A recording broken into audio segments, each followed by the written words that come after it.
দর্শক প্রশ্ন রেখেছেন, নামাজরত অবস্থায় যদি কান্না করে এক্ষেত্রে নামাজ নষ্ট হয়ে যাবে কিনা?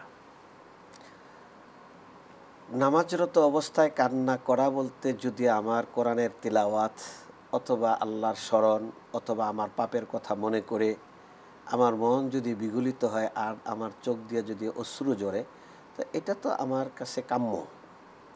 কারণ আমার সেজদার জায়গায় যদি চোখের পানি পড়ে, সেখানে তো আল্লাহ রাব্বুল আলামিন আমার মনকে দেখবেন যে আমি কেন চোখের পানি ফেলতেছি, আল্লাহর ভয়ে, জাহান্নামের আগুনের ভয়ে। অতএব সেটা কাম্য, এটা আরও প্রশংসনীয়। এটা নামাজ ভঙ্গ হওয়ার কোনো প্রসঙ্গ না। কারণ মানুষ অনেকে আছে কোরআনের জাহান্নামের ভয় সংক্রান্ত আয়াতগুলো তিলাওয়াতের সময় ইমাম সাহেব এমনি কান্না করে ফেলে।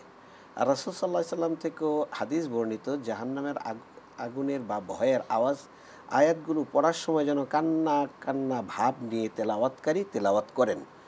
জান্নাতের সুসংবাদের আয়াতগুলো তেলাওয়াতের সময় যেন আমার মধ্যে একটা আনন্দের ভাব ফুটে ওঠে। এটা কোরআনে কারিমের তিলাওয়াতের একটা আদব বটে। জি, অতএব নামাজে কান্না করলে সেটা যদি বানাওয়াটি কান্না হয় তাহলে সেটা ভিন্ন কথা। দুনিয়াবি কোনো বিষয় নিয়ে যদি না কান্না হচ্ছে, হঠাৎ করে যে কোনো কারণে আমার কান্না হচ্ছে কিন্তু এটা সাউন্ড হয় না, চোখ দিয়ে পানি ঝরছে, তাহলে এটা কোনো সমস্যা হবে না।